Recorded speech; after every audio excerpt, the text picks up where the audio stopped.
Welcome to Networking During the Holidays. This webinar is brought to you by the American Bar Association's Law Student Division, Young Lawyers Division, Section of Litigation, and the Career Center. ABA membership is free for law students. The Law Student Division offers premium benefits, which includes access and savings for Quibi.com, discounts on bar review programs, up to $50 off West Academic Casebooks, and a legal ethics bundle that includes a free model Rules of Professional Conduct ebook. You can upgrade for only $25. The Young Lawyers Division is the ABA's home for the new attorney, giving members tools to navigate the early years of a career, opportunities to network, and resources to grow skill sets.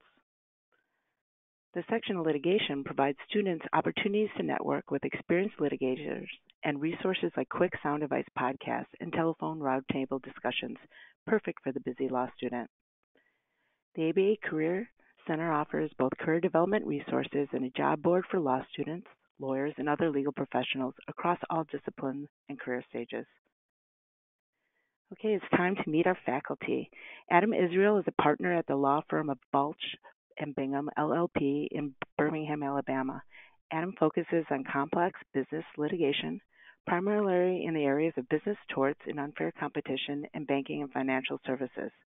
Sheila Willis is an associate at the law firm of Fisher Phillips, LLP, in Columbia, South Carolina. Sheila represents employers in a variety of labor and employment matters, frequently advising clients regarding hiring, discipline, investigations, and other related issues. Sheila and Adam, we're going to turn things over to you now. Fantastic. Thank you, Tracy. So let's start off by talking about one of the first kind of touch points that you can do with networking during the holidays, and that's looking at holiday cards and messages. So Adam, do you personally or your firm send out holiday cards and messages during this time of year? Well, we actually, yes to both. On a personal level, my family will send out print Christmas cards.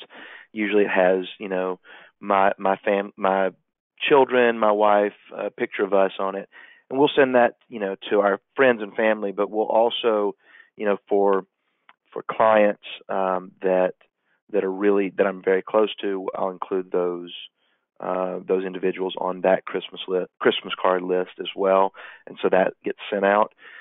From a firm standpoint, we do a digital Christmas card or holiday card rather that the firm will send to all of its clients and various client contacts. But we also make available print cards that individual attorneys can grab and sort of personalize and write a holiday message. Have individual attorneys that are on sort of a client service team sign, and it's a nice personal touch to send to the client and sort of say, hey, we're really thinking about you during this holiday season. You're not just getting the one size fits all digital card from the firm. Yeah, so it sounds like you guys do a kind of personal touch and then a broad brush as well. Our firm is very similar in that. Now, have you ever, had occasion to get maybe a card from a law student? Would you think that would be something they might abstain from, or anything like that? That's a really good question. I've not gotten cards from law students, who are still sort of in the recruitment process, if that makes sense. I have gotten Christmas cards from, like some of our 3Ls who we've made offers to and who are, coming to work for us. And, we've got that sort of relationship that's been built. But, I think it might be, at least from my perspective, it might come across as a little, like you might be trying too hard if a law student who has a very limited relationship with a lawyer or the firm sends a Christmas or holiday card. What do you think about that? I think it's a great point. I actually did something like that when I was in law school. I had clerked at this particular firm for several years. I made some close relationships with people, and as a kind of a strategic thing, I sent Christmas cards because I actually had a clerkship in between the time that I was going to a court clerkship in between the time that I was graduating law school and was hoping to potentially come back to the firm to work as an associate. And so strategically, I just kind of wanted to have my face in front of some of the key people there.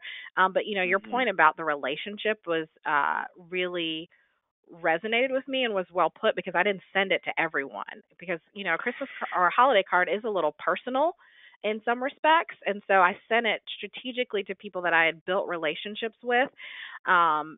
That I knew could be influential in potential hiring decisions, but also that we had gotten close on a personal level.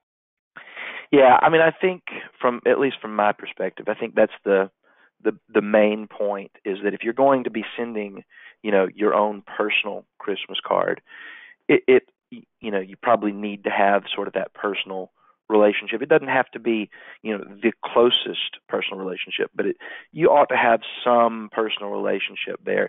If you've just met someone for, lunch a couple of times, or you met at a holiday party, I don't know that that's sort of the right amount or the right level of personal relationship. At least for me, I probably would not do that. Now, if you're talking about, for young lawyers, sending, a Christmas card from the firm, I think that's completely different. I think that, you can sort of cast a wider net,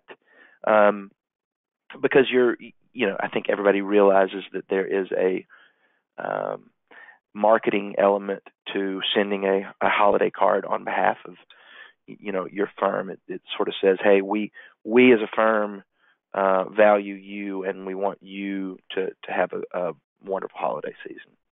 I think you're right on that. I have been the recipient of cards, digital cards from some firms or businesses, and just as a taking it out of the lawyer role as a person, I just enjoyed they thought of me. I made a list. I made somebody's list. They thought enough of me to send me this, so it was a nice touch. Speaking of that, are there particular ways that you generate lists? Is it clients? Is it prospective clients? Is it, kind of anyone you may have run into that kind of got put in your contact list? What does that look like?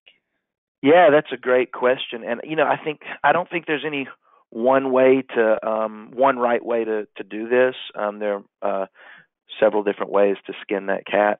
At our firm, they make it easy, at least in terms of the digital card, because we've got an Outlook. We use Microsoft Outlook, and we've got an Outlook rule that allows you to go into your contacts and basically designate who you want to populate the firm's list from your contacts, and they'll be included on the email list. And so, you can be as broad as, this is a person these are my experts, these are my clients, these are, potential clients that I have their contact information from. You can certainly do that. I personally, if you're going to send the written card, it's a much more personal touch, and frankly, it's more labor intensive, and so I think that it also requires a little more thought. I guess, in terms of who you're gonna send that to. If you're gonna sort of go the personal route and send the written card, I think that's great. But one thing that I notice right away in terms of when I get like thank you notes is whether it's sort of just generic or whether there's sort of a personalization there. Whenever I get thank you notes that say, "Dear Mr. Israel, thank you very much for taking time to have lunch with me on Tuesday. I learned a lot about your practice. It was very interesting." That's fine. That's okay. But the ones that sort of mention a story that we talked about, or that try to make an additional personal connection, those are always better. And I think the same rule would apply, at least for me, with the written cards. And so that's gonna drive, at least in my opinion, that's gonna drive sort of compiling the list of who gets the written card and who doesn't. If you can't think of anything sort of on that personal level to put in the card, then you probably may want to just send, the less personalized version, if that makes sense.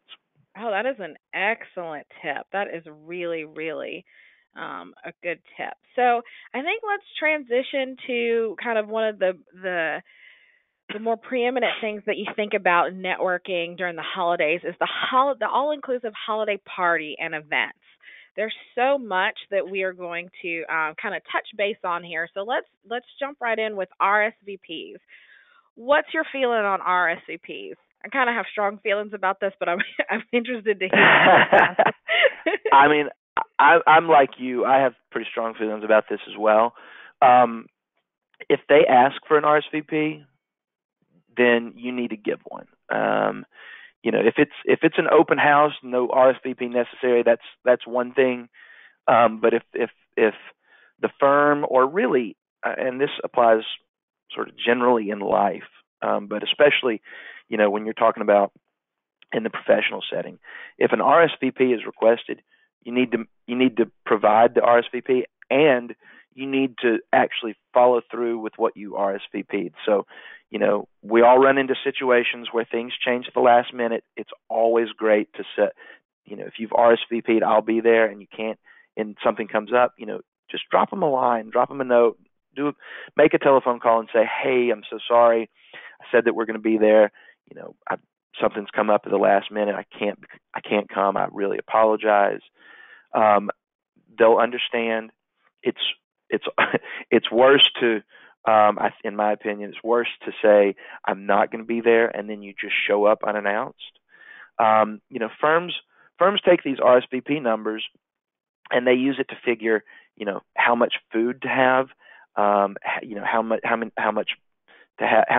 beverages to have, and so, if you're coming and you didn't RSVP, it's throwing numbers off. They're also going to be, at least at my firm, chances are they're going to be name tags because, they want you to get to know the attorneys. They want you to be able to see the attorneys' names, but they also want the attorneys to be able to call your name and to put a name with a face and remember you down the road. And if you have RSVP'd that you're not coming, then there's probably not going to be a name tag for you. And so I feel strongly that if one is requested, please provide it and try to stick to it. Communication is the big thing. I feel the exact same way about it. And, another interesting thing about RSVPs, especially when you look, generally firms will create lists, and those can get circulated. And people have a pretty good memory. And so if you're on a list of saying, yes, I will come, and then you didn't show up, that's going to give a key to whoever's looking at the list about the type of reliability you have as a person. And I know that sounds like a big jump, but when you are having these just very quick touches with people, those types of impressions make a really, really big deal. So follow through. Do what you say you're going to do. If you're going to come, show up. Show up at the time that's on the invitation. Don't just show up just kind of randomly unless it indicates that it's a drop-in. And we'll kind of go over a little bit more of that with etiquette, but make sure you follow through with your RSVPs. I completely agree. And just really quickly before we move on, there are two things there that you said that I want to touch on. First thing is, you're right. I mean, especially for law students, law firms are making decisions about whether or not they may want to ask you back for, a summer position based on limited data. And so you want, as a student, you want to be offering the best data points that you possibly can. And so when people get into a room and they start discussing, impressions of a particular person, you don't want some people to have a data point that says, yeah, well, they may be a little flaky. They RSVP'd, yes 3 times to these different events and they only showed up once, or, so when limited information is available, you want to make sure that you're providing the best data points as possible, because that's going to give you a leg up when it comes to hiring decisions, I think. The second thing that I wanted to point out was, I think you make a great point about showing up, at the appropriate time. When the invitation, it's good to be prompt. I mean, I always think that being prompt is very, very important. But promptness sort of, or the definition of promptness varies by the situation. If you're talking about an event, you don't want to be there 30 minutes early. I mean, people are going to be finishing up, getting ready, putting drinks out, putting food out. You're going to have people running around trying to finalize things. And if you're there 30 minutes early, you're just going to be standing around. It's going to be kind of awkward for you. It's also going to be really awkward for the people that are hosting the event. No one has ever gotten in trouble, for showing up to a cocktail party 10 minutes after the time says to start. Now, that's obviously going to be different if you're talking about a dinner. I mean, if you're talking about dinner with no, dinner reservations rather, with no sort of cocktail hour beforehand, you want to be there right around the time that you're supposed to get there. So just make sure you sort of understand the dynamics of the event that you're going to, and gauge your promptness based off of that. But don't show up to events, half an hour early if it's a cocktail party. And similarly, don't show up an hour late and expect people to love that fact.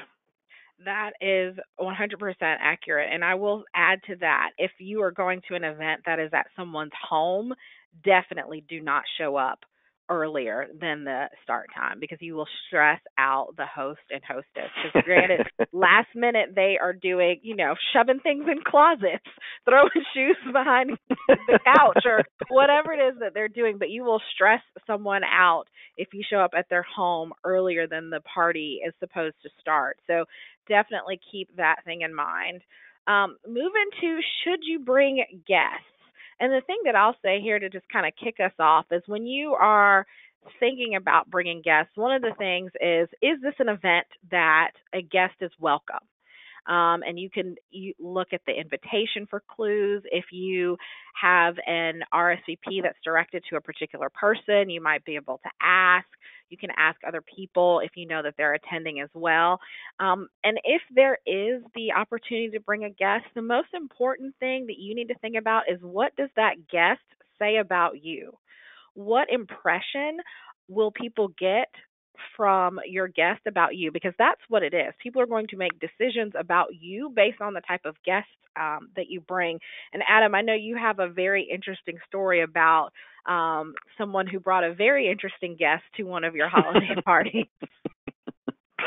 Yeah, so I mean, you're exactly right, and there are rules of etiquette with regard to bringing guests, and there are rules that the law firms will know when they're sending invitations out that sort of are designed to communicate that. So if they say, for example, if the invitation says to Adam Israel, chances are that may just be to me. If it says to Adam and Emily, obviously that's to me and my wife. If it says to the Israel family, that's the whole group. It will often reference a guest. We invite you and your guests to join us for X, Y, and Z. And so pay attention to the things that are on the invitation, because that should trigger in your mind what you're sort of allowed to do.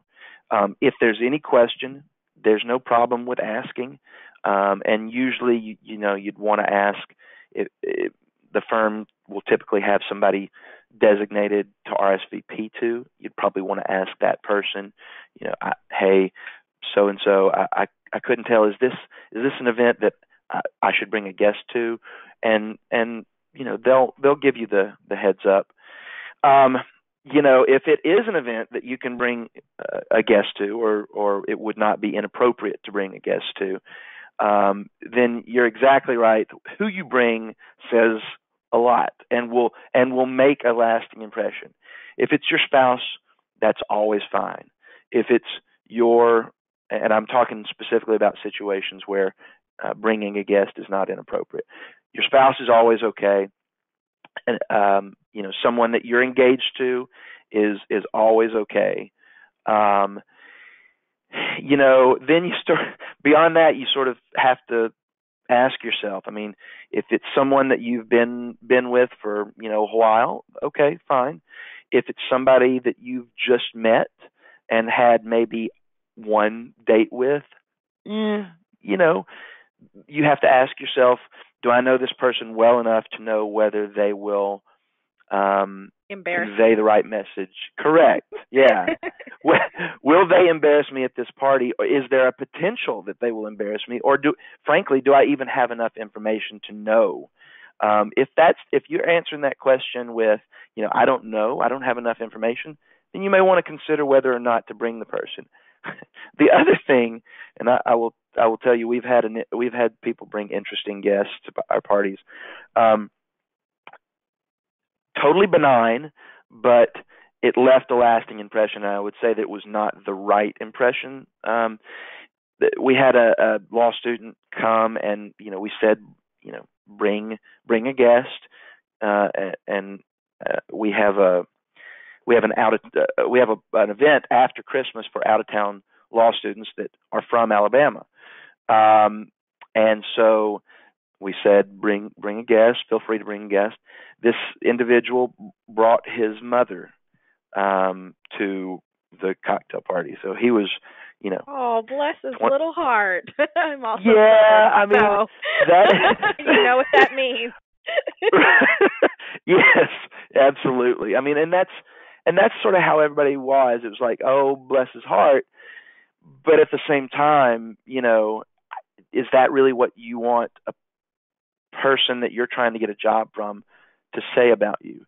I mean, I think that you want them to say, man, that guy was sharp. I really enjoyed talking to him.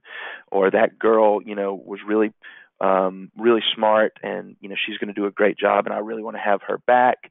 I don't think you want them saying, oh, that was cute that he brought his mom. It just exactly. It was the talk of the party, or the after party rather, for a few hours, and so I would not do that.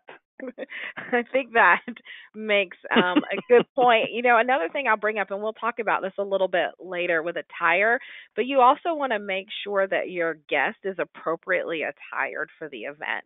And what I mean by that is, make sure they are similar in what you are wearing, and we'll get to attire, but also make sure that their attire is presentable in a kind of in a respectful manner. So, just making sure that they're, if they're wearing a coat and tie, that it's an appropriate coat and tie. Maybe it's not one that's bedazzled with the Grinch on it.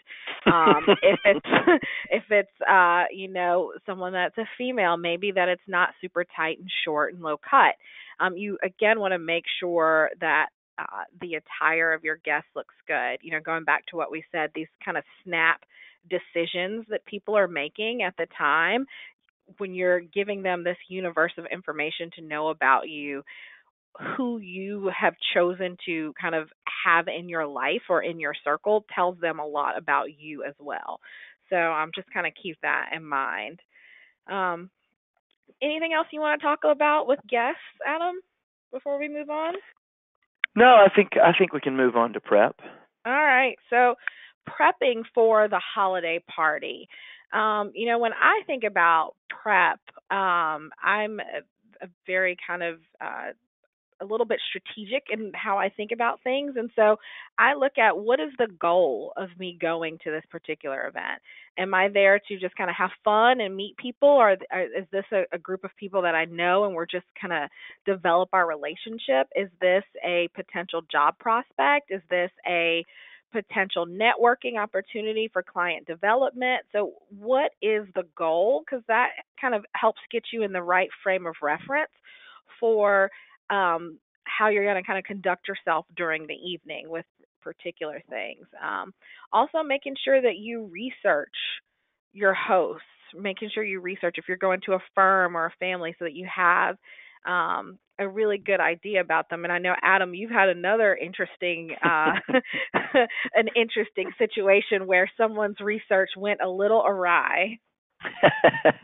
or was almost non-existent, I guess, in this situation. Yeah, so I think that you're exactly right. Researching, especially the firm, is a really good idea. I mean, you want to know what you're getting into. You want to know what you're going to, and if this is somewhere that you might see yourself, based on your interest and based on your own sort of belief system. Would it match what the firm does in terms of its legal practice? So, for example, we are a regional full-service law firm. We have a pretty large environmental section in our firm, and we primarily represent defendants in that practice. And so we're at a holiday party one time, and I was part of a conversation standing next to one of our environmental attorneys. And the law student was asking everybody, what kind of practice do you have? What do you do? And my colleague said, I'm an environmental attorney at the firm. And the law student just lit up and said, "Oh, that's wonderful. I really think that I'm interested in environmental law. I really want to make sure that we put all those polluters out of business, and that we keep this earth as green as possible. I'm a huge environmentalist, and there's nothing wrong with that, and that is wonderful. But given the fact that we typically represent defendants in environmental cases, that person had not really done their research, and they sort of stuck their foot in their mouth in terms of knowing who they were talking to. So I think it's definitely very important to do your research on the firm. As far as researching, sort of individual attorneys, I'm sort of two minds on that. I think that you definitely should, the smaller the group is. So, for example, if you're going to go out to dinner, absolutely. If you're going out to dinner with, a couple of attorneys from a firm, look at their bios, see what it is that they do, see if there are some, notable cases that are listed on their bio, because that's a good conversation point. I always enjoy, when I'm out to dinner with a law student or prospective employee, when they say, "Oh, Mr. Israel, I looked at your bio and I saw that you do a lot of business torts and unfair competition work. What all does that involve?" It's a really good way to start a conversation. On the other hand, if you're too detailed in your research, you'll be creepy. It does. It comes across as creepy. I mean, so if you're at a cocktail party and somebody comes up to you and says, "Oh, Mr. Israel, I saw, how's your wife Emily and your 3 children?" It's a little off-putting. Similarly, I think the expectation when the group is larger is that you wouldn't have had the opportunity to do sort of detailed research on the attorneys that you're going to be meeting. And it's a good opportunity to say, to introduce yourself, and you sort of say, "Mr. Smith, very nice to meet you. What kind of practice do you have at the firm?" And, Mr. Smith will tell you about his practice, and then you can sort of jump off from there. So the level of appropriate research, I think, in my opinion, kind of varies with the size of the group. Yeah, I think that makes perfect sense. And some of these things somewhat mirror some best practices with interviews, and just best practices with people. So I think that makes really really good sense. I think we can jump to attire now. Thinking about what it is that you wear to a function. Adam, what are your initial thoughts on that? Ooh, this is always a difficult question. Usually, usually you can kind of tell by the invitation. It may even explicitly say, business casual, or it may say casual attire. Occasionally, you get a random sort of attire listed that you don't even know what that means, like dressy casual. I mean, that's one that we've seen on some of our invitations, and I'm always like, what does that mean? I don't know. I don't understand that. And so it never hurts to ask. Always, even if it's casual, always be tasteful. So this time of year, you obviously want to dress for the weather as well. So this time of year, unless you're in Key West, I don't know that I would avoid shorts. It's kind of odd in the wintertime. But if it's casual, I think dark jeans might be nice. For men, a button down. If it's casual and you go dark jeans, a button down, and a blazer, I think that you are in the very, very safest of zones. Or if you did, sort of slacks of some sort, that's just really safe, and that could fit into the category of casual. That could fit into the category of business casual.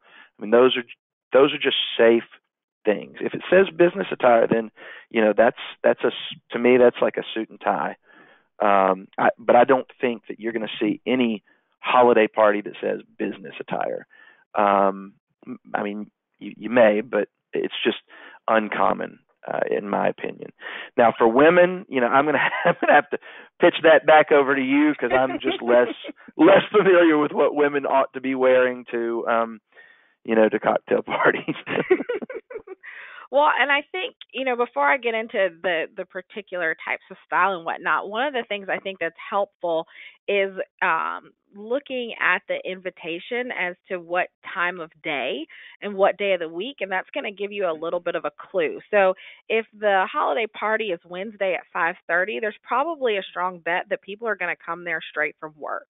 And so what they're wearing to work may be what they plan on wearing for the evening. Now, if it's Wednesday at 7 or 7:30, then there's a strong chance that people will have gone home to change, and you could do something that's a little bit more dressy, or dress down if it says casual. Now, if your invitation says things like gala or ball, then that's going to be something that's a little bit more formal. And it might say like black tie or black tie optional or that sort of thing, so you can kind of know if there are formalities with that. Now, with regard to kind of what is appropriate, I think tasteful is a really good thing to go with. You want to make sure that that your outfit isn't too tight and it's not too short, and that it's giving off the right impression that you would want someone to have. And especially when we talk again, going back to these snippets of what you want to be remembered for. Is it, hey, she has got a very keen legal mind, was really great at conversations, really enjoyed meeting her? Or do you want the conversation to be about how short your skirt was, or how low cut your top was, or how uncomfortable someone's wife may have felt? And I know that even borders a line of feminism and sexism and all of those things notwithstanding, the real life version of what happens is those are discussions that are had. And so I would err on the side of being, tasteful, dressed appropriately for the weather and appropriately for the type of people that you are going to be around for the type of event. And, oh, sorry, go ahead. No, I was going to say I could not agree more. holiday. Let me back up to say this: we are all now adults.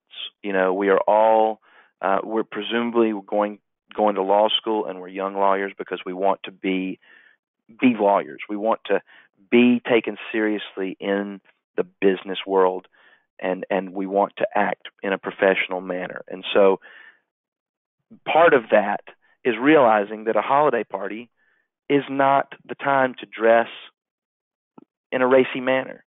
It's not the time to wear your lowest cut shirt or to wear, super tight clothing. It's just, you should ask yourself, is this professional? And that's really what you ought to be wearing at that time. Similarly, and I know that this is not necessarily on the agenda, but it's worth noting, I think, here.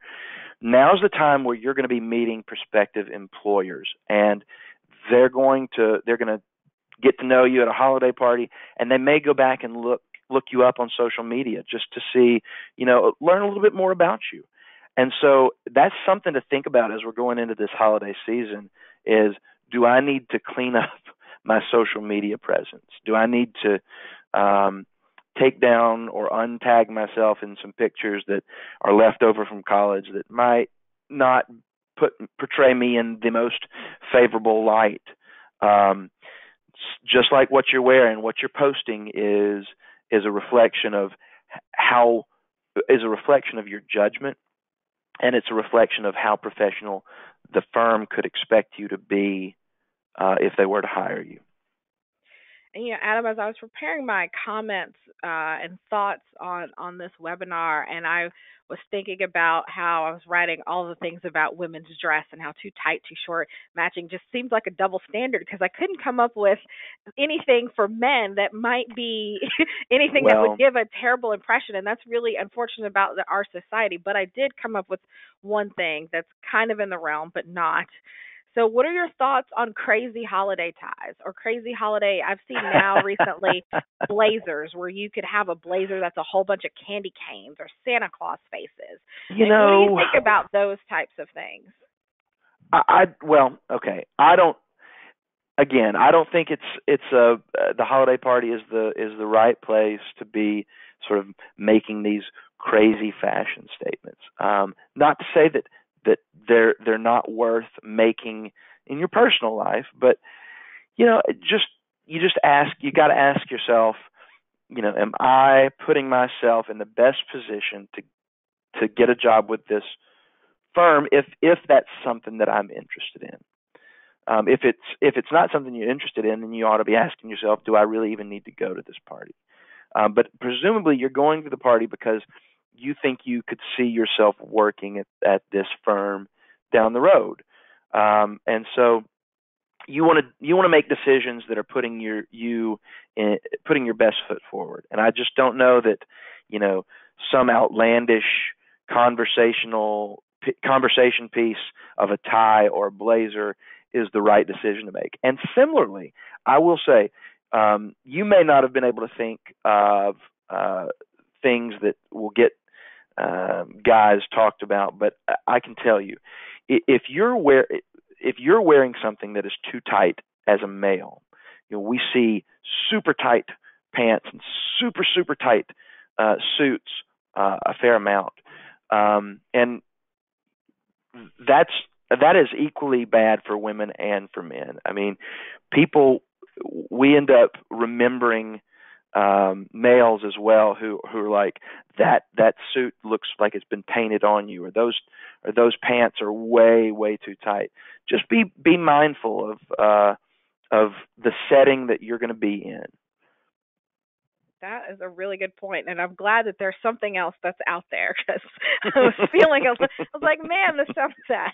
All right, so I think we can take like etiquette and introductions and making conversations kind of as one thing, because I know we've got a couple more things that we want to get through before the end of this webinar. But when we talk about etiquette, I think the first important thing is please don't get drunk at these events. Oh my gosh. Please do not be the person that got drunk. And if you find yourself concerned about being overserved, or even concerned about your ability to kind of, slow down or stop, see your local lawyers helping lawyers.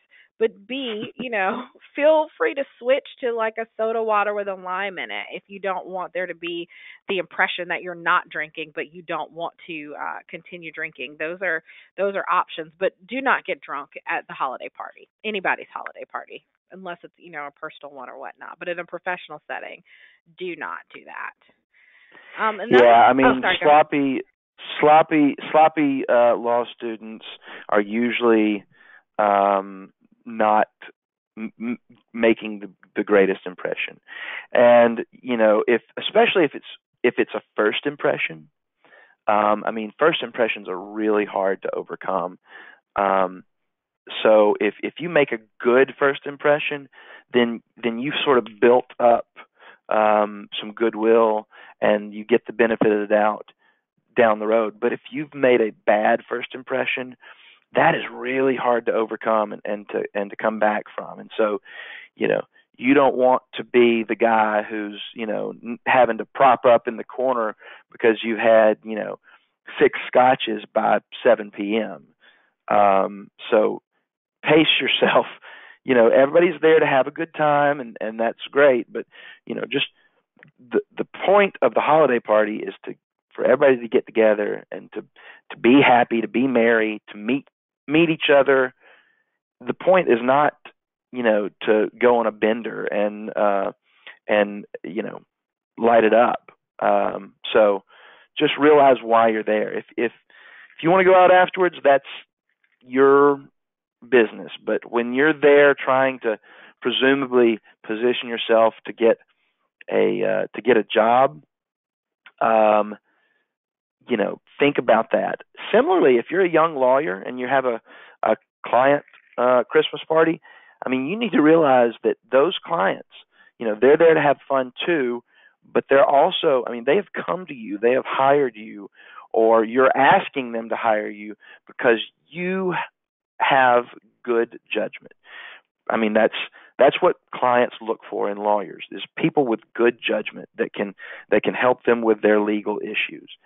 And if you're at the client party and you're the life of the party and you're doing a keg stand or whatever, you're probably not inspiring confidence in your judgment as a lawyer. So just think about those things as you're going to these holiday parties.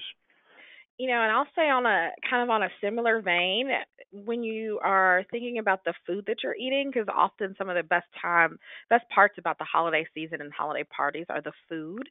You want to make sure that you have kind of the basic etiquette of when you're talking to people. Don't put food in your mouth. Often when I go to, or don't talk with food in your mouth or your mouth open. Often if I go to these events, I will not eat, or I will eat as the last thing that I'm doing on the way out, because it helps keep your hands free. I don't have to worry about someone catching me mid-bite, because that is always what happens if someone catches you mid-bite or mid-chew. And the other thing is, make sure you're not the person that's overloading your plate. You're not walking around with piles of, you've got the half of the shrimp there on a pile plate, because that's stuff that people will just kind of offhanded notice and be like, that's odd. And you don't want that type of attention drawn to you. I know that's a slight, may seem like a smaller thing, but just a slight thing to notice. Or if you're obsessed with the broccoli that they have or whatnot, and you're just standing there eating it repeatedly instead of mingling, that's going to be something that draws folks' attention to you in not a great way. Yeah, I agree. And, it is, I am always impressed by people that have the ability to balance their drink and their plate and eat it and still be engaged in a conversation, whether it's one-on-one or in a group setting at cocktail parties. I'm just not that talented. I can do a couple of those things, but when you throw food into it, to me, it's just so much harder.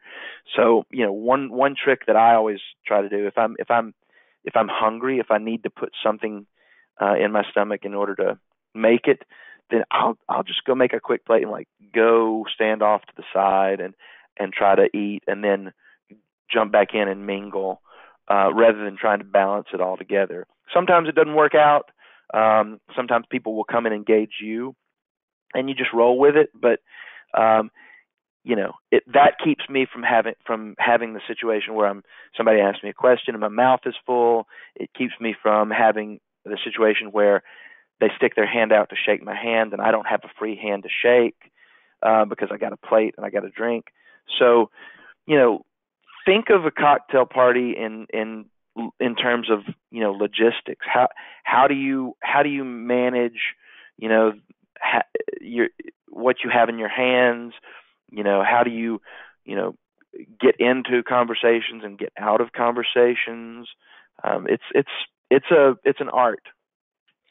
That is a really excellent segue into making conversation. I think sometimes people may even be the ones hiding near the food to avoid making conversations. So when you're at a cocktail party, thinking about conversations, especially if you've not met someone or you don't know what to say, a tip that I heard a little bit ago that I try and work with is prep your questions ahead of time and think about what you want to be able to convey to the person.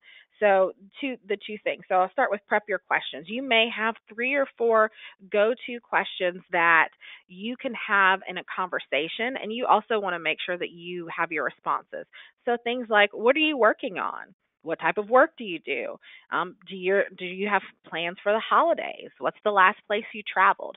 So open-ended conversation questions, that's going to allow you to make a stronger connection with the person, and those were going to help with dialogue because you might find out something like, oh, I went to that place too, or that's fun, or that sort of thing. I would also say to stay away from controversial issues unless you are at an event that's the type of thing that people are going to be talking about. So, if you're going to a political party's holiday gathering, then yeah, you can probably talk politics. But if you're going to just your general firm thing or a county bar event or that sort of thing, I might stay away from that because you don't know what you're running into. You probably run into this, Adam, but we have a very strong football rivalry here in South Carolina, so I also don't talk about college football because you never know when you're going to run into a Clemson fan or a Carolina fan, and then you've just started off completely on the wrong foot. That's a great point. I think I'm a little bit more willing to delve into the college football situation simply because, if you do it the right way, it can be really good natured. I'm a big Alabama fan. If I were to go into a cocktail party and really, sort of vehemently just start bashing Auburn, though, I mean that's a bad look. That's a bad situation. But talking about making conversation, I always think that making conversation it's really just about trying to find common connections. It's about, asking questions. People always want to talk about themselves. So if you can ask questions to get someone else talking about themselves, then it's really not that difficult. And you can use those questions to sort of find common connections. Things like, what type of law do you do? And it may be that you're interested in that, or someone in your family does that type of law. Where are you from? Where did you go to college? Where did you go to law school? Those are all opportunities to sort of establish a common connection. If you find that you know some of the same people, that's a good opportunity as well. What are your hobbies? What do you do? One question that I get a lot, and I actually kind of like getting is, what do you do when you're not practicing law? And that's a great opportunity to see, does this person like to do the same things that I do? And then, what are your plans for the holidays? Things like that. Those are just open-ended, like you said, open-ended questions that give you the opportunity to maybe establish a common connection. And if you can connect with someone on a personal level like that, then they're going to remember you. And if there's no, I guess, awkward silence, and now I want to put an asterisk there because I want to come back to that, but what you're really trying to do is avoid the situation where it's like, okay, well, was really nice to meet you, because there's nothing that you can talk about. There's nothing you have in common. That said, you don't want to be talking constantly, right? I mean, having some space in the conversation where people can take a drink, or they can, pause. It's okay for there to be some silence. You just don't want it to be that awkward, 20-second, well, okay, kind of pause. But if you're sucking up all the oxygen in the room and you're the only one talking, that's not a good situation either. I couldn't agree with you more. Again, what are those impressions? What are people learning about you? And also, when you give other people the opportunity to talk, it lets them know that you're actually interested in them, and it's not about, oh, let's talk about how great Sheila is. Let Sheila's interested in knowing about me. And I think that goes a long way in helping people feel good and helping them feel like you're interested. And that, and oh, sorry, go ahead. No, I was keep going. I was going to say one thing about introductions when you finish up. Okay, great. The other thing I would say is, when you think about your questions, also think about what people are going to ask you, and kind of craft what it is that you want to convey that is appropriate for a cocktail type of thing, right? So if you are going to a law firm event and you know that your goal is to be hired there, this isn't the time to give an interview type answer. This is the time to maybe finesse your questions about the firm and what you're interested in, but it's not like, I am great at this and I do legal research and writing. It may be, I have really enjoyed working on this X matter. Can we talk a little bit? What are your thoughts on it? Maybe what's your strategy? Or if that's too heavy, but kind of crafting what you want people to know about you and gather from you. Are you a thoughtful person? Are you considerate? What are your hobbies? And if your hobbies are things that are, that people might think are weird or maybe not appropriate, then, maybe just come up with something different. If someone asks you, what's the last book you read? If it was something, that may not have been great, or may not have been something you wanted to tell. I'll give an example. I asked someone what was the last book that they read, and it was a book about a Confederate general. No problem with that, but I'm an African-American person, and as soon as they said it, they immediately was like, well, I also have read this book by insert famous Black person. And then it just was awkward. It was just a really awkward situation, because I was like, oh, okay, that's great. And if he'd have just said, something off the bestseller list, or I generally like to read these types of books, we could have avoided that. So just be thoughtful about what you want to convey in an answer. Now, what was it that you wanted to say about introductions, Adam? Yeah. So on introductions, if you've got a guest, make sure to always introduce your guest. Generally, you walk up, you stick out your hand, you say, hi, I'm Adam Israel. It's very nice to meet you.